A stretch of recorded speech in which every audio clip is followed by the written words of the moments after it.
Welcome to another episode of American Scandal Report by Skoob. I'm your host, OZ Dalton, and today we're diving into one of the most captivating and controversial love stories of the 20th century. A romance that unfolded in the shadows of the most powerful office in America, involving secret rendezvous, mind altering experiments, and a love so profound it may have changed the course of a presidency. This is the story of Mary Meyer and President John F. Kennedy, a tale that goes far beyond the typical Washington affair. It's a story of espionage, passion, tragedy, and secrets so explosive that even today, decades later, they remain locked away in classified vaults. Picture this. It's 1961, and a stunning blonde artist with piercing green-blue eyes is quietly slipping through the gates of the White House under cover of darkness. She's not there for state business or social obligations. She's there for the president himself. But Mary Meyer wasn't just another of JFK's conquests. She was something far more dangerous to the establishment. She was a woman who believed she could change the world through love, consciousness, and chemical enlightenment. To understand this extraordinary affair, we need to understand Mary Meyer herself. She wasn't your typical Washington socialite or starry-eyed admirer. Mary Pinchot Meyer was a force of nature, intelligent, artistic, and fiercely independent. By the time she re-entered JFK's orbit as president, Mary had already lived through tremendous transformation and tragedy. She'd been married to Cord Meyer, a CIA official who had morphed from an idealistic world reformer into what many described as a stern, sanctimonious figure. At Georgetown social gatherings, Cord became increasingly overbearing. Even Joe Alsop, known for his own fierce anti-communist stance, found Cord's presence unbearable, describing him as bright but abrasive, someone with an uncanny ability to alienate people. But it was personal tragedy that truly reshaped Mary's life. In 1956, the unthinkable happened. Their 9-year-old son Michael was killed in a car accident near their McLean home. As one family friend observed, such devastating losses either strengthen a marriage or destroy it completely. For Mary and Cord, it was devastating destruction. The contentious 1958 divorce revealed the depth of their marital breakdown. Cord reacted with shocking hostility, accusing Mary of being an unfit mother, and, in a moment of cruel vindictiveness, comparing her to the whore of Babylon. But Mary emerged from this wreckage transformed. She immersed herself in Washington's vibrant art community, beginning a relationship with Kenneth Noland, a promising young abstract artist.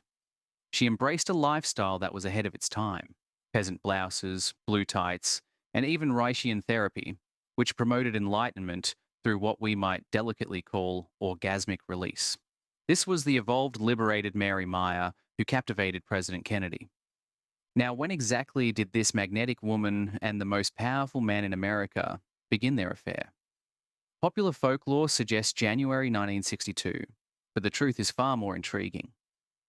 Kenny O'Donnell, one of Kennedy's closest advisors, provided journalist Leo Damer with fascinating details before O'Donnell's death in 1977. According to O'Donnell, Mary was frequently in Jack's company at the White House shortly after he became president in early 1961, much earlier than anyone suspected. Here's where it gets interesting. Mary used to enter the White House under the clever guise of a Dave Powers +1 entry in the Secret Service logs. Dave Powers was Kennedy's aide and close friend, and these mysterious +1 entries appeared numerous times throughout 1961 and beyond, before Mary was ever noted by her actual name. Her first documented private visit under her own name occurred on October 3, 1961. After that breakthrough moment, she made approximately 13 more recorded private visits during Kennedy's presidency. But here's the crucial detail. These were just the official records. The reality was far more frequent and intimate. Mary didn't just sneak in through back channels. She enjoyed a remarkable presence at the Kennedy White House, attending all 6 of the house's dinner dances and regularly appearing at various luncheons and smaller gatherings hosted by both JFK and Jackie Kennedy. The audacity is breathtaking when you think about it. Conducting an affair practically under the First Lady's nose, the secretive couple developed an elaborate system of discreet meetings. They would rendezvous at the Georgetown residence of journalist Joseph Alsop, who graciously offered his home when he was traveling. On multiple occasions, JFK even visited Mary at her own Georgetown home. Imagine the security logistics and risks involved in those presidential house calls. Despite these clandestine arrangements, Mary remained profoundly private about their affair. She established privacy as a foundational rule in their relationship, determined to avoid becoming fodder for Washington's notorious gossip mill. JFK reportedly agreed to this discretion, though he couldn't always suppress his natural inclination toward boasting. At a White House dinner dance, Kennedy confided to his friend Ben Bradley, expressing a desire for unrestrained freedom while gazing at the women present, a clear hint at his fascination with Mary.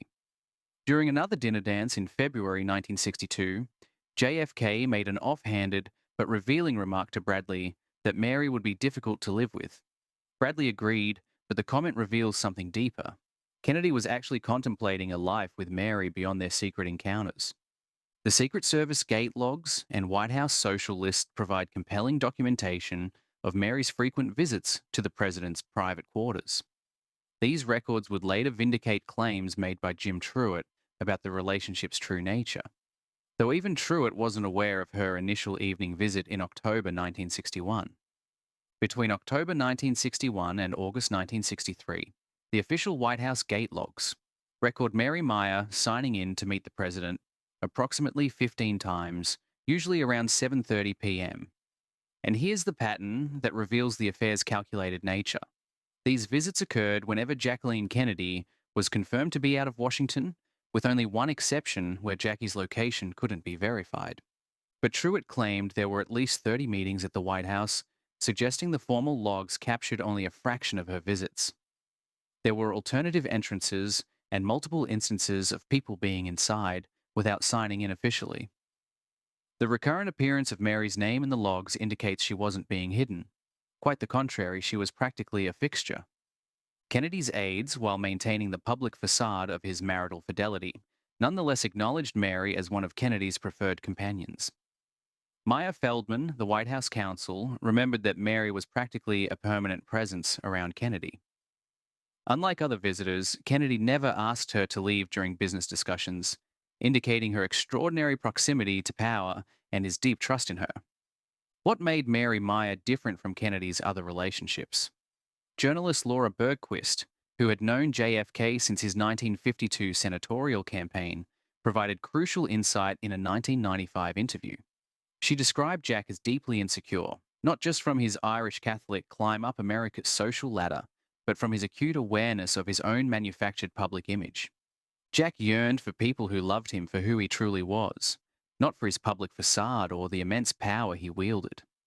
According to biographer Ralph Martin, Mary Pinchot Meyer was one of the few women who genuinely loved JFK for himself. The Mary Meyer who re-entered Kennedy's life during his presidency wasn't just the stunning blonde beauty he'd first met in their youth. She had developed profound wisdom and wit. Her humor resonated with Kennedy's sharp awareness of life's tragic absurdities. Unlike many women in his social circle, including First Lady Jackie, Mary could hold her own in any room and find humor in any situation. As Kennedy biographer Herbert Parmet noted, being with Mary allowed Kennedy to forget the world, a precious gift for any president, but especially one carrying the weight of the Cold War. Now we enter the most disturbing aspect of this story. James Angleton, a key figure in American espionage, had been monitoring Mary's relationship with the president through highly questionable means. Kennedy had numerous affairs during his presidency, but Angleton recognized that his connection with Mary was fundamentally different. They were genuinely in love. How did Angleton know this? He had wiretapped Mary's Georgetown residence. Let that sink in for a moment. A CIA official was spying on the president's personal romantic life. The implications are staggering. Not just the invasion of privacy, but the potential for blackmail or manipulation of the president himself. Ben Bradley later suggested that Angleton's motives might not have been purely professional, speculating that Angleton may have harbored his own romantic feelings for Mary. Regardless of motivation, Angleton's surveillance provided intimate details about the Kennedy-Meyer relationship that would have explosive implications. Among Angleton's most shocking discoveries was that Mary and Kennedy were experimenting with drugs, including marijuana and LSD. But this wasn't recreational drug use. Mary Meyer had a revolutionary vision for psychedelic substances that put her at odds with the CIA's own drug experimentation programs. The CIA had been secretly funding LSD research, testing the drug on both willing and unwitting subjects. Their interest was purely military. They saw LSD's potential for controlling enemy minds. Ironically, these CIA experiments contributed to the rise of 1960s counterculture, an unintended consequence that must have frustrated the agency. Mary Meyer had a completely different agenda. She envisioned using psychedelics to awaken Washington's political elite to the cause of world peace, beginning with her influential lover, President Kennedy. She saw the transformative potential of these substances, not for espionage or control, but for peace and reconciliation.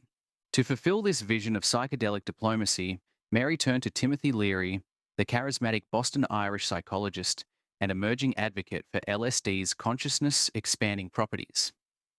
Their meeting in spring 1962 at Harvard's Center for Personality Research was a collision of two revolutionary minds. By October 1963, just over a month before his assassination, Kennedy's feelings for Mary had deepened into something unprecedented for him. Kenny O'Donnell, who knew Kennedy as well as anyone, witnessed a remarkable transformation in the president.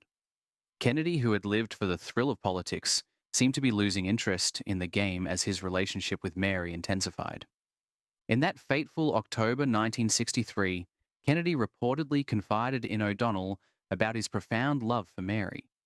He revealed aspirations to create a future with her after his presidency, and even contemplated divorcing Jackie Kennedy. This wasn't just another affair.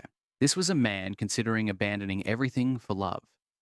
The depth of Kennedy's feelings was confirmed decades later through an extraordinary artifact, an unsent note written by Kennedy to Mary in October 1963. This note, retained by Kennedy's personal secretary Evelyn Lincoln, was sold at public auction in June 2016 for just under $89,000. Simply signed J, the note invited Mary to leave suburbia, to visit him at the White House, Cape Cod, or Boston. The language reveals both desire and desperation. Kennedy expressing his longing for her presence while acknowledging it might not be prudent. It's the voice of a man in love, struggling between duty and desire. Mary's presence at the White House on August 6, 1962, carries additional significance when we consider it occurred shortly after Marilyn Monroe's apparent suicide. Monroe's sultry rendition of Happy Birthday, Mr. President had become legendary, and Mary certainly knew about Kennedy's involvement with the troubled actress. What Mary may not have fully understood was the complexity and danger surrounding Monroe's deteriorating relationship with both John and Robert Kennedy. According to various accounts, Monroe had been planning to publicly expose her affairs with the Kennedy brothers, a revelation that could have destroyed the Kennedy political dynasty. The circumstances surrounding Monroe's death raised serious questions. Witnesses reported that Robert Kennedy and Peter Lawford had been at Monroe's home on the day of her death and returned that evening, adding layers of mystery to her supposed suicide. The timing of Mary's White House visit so soon after Monroe's death suggests Kennedy may have been seeking comfort and stability in his relationship with Mary. The secrecy surrounding these relationships extends far beyond the grave. Robert Kennedy's records remain housed in 54 crates at the John F. Kennedy Presidential Library and Museum, so confidential that even the library's director cannot access them. This extraordinary level of classification, decades after the events, illustrates the extreme measures taken by the Kennedy family to preserve their public image and keep certain truths hidden from the American people. What secrets could be so explosive that they require this level of protection? The Mary Meyer affair, the Marilyn Monroe connections, and the psychedelic experiments in the White House represent just the tip of an iceberg that powerful forces are determined to keep submerged. Mary Meyer and John F. Kennedy's story is more than a presidential affair. It's a glimpse into power, vulnerability, and the possibility of influence behind closed doors. She believed love and expanded consciousness could reshape the world, while he balanced private longing with global crises like Cuba and Vietnam. The secrecy surrounding them, surveillance, missing records, and locked archives, hints that their connection may have carried consequences far beyond romance. Could her ideas have altered foreign policy? Could personal devotion have changed history's direction? Those answers remain sealed away, buried with classified files and unanswered speculation. But what if the untold details challenge everything we think we know about leadership and legacy? What truths still lie hidden in those forgotten documents waiting to be uncovered. Download Skoob now to unlock the full story and explore the mysteries history left behind. Dive deeper, listen further, and uncover what official narratives never revealed.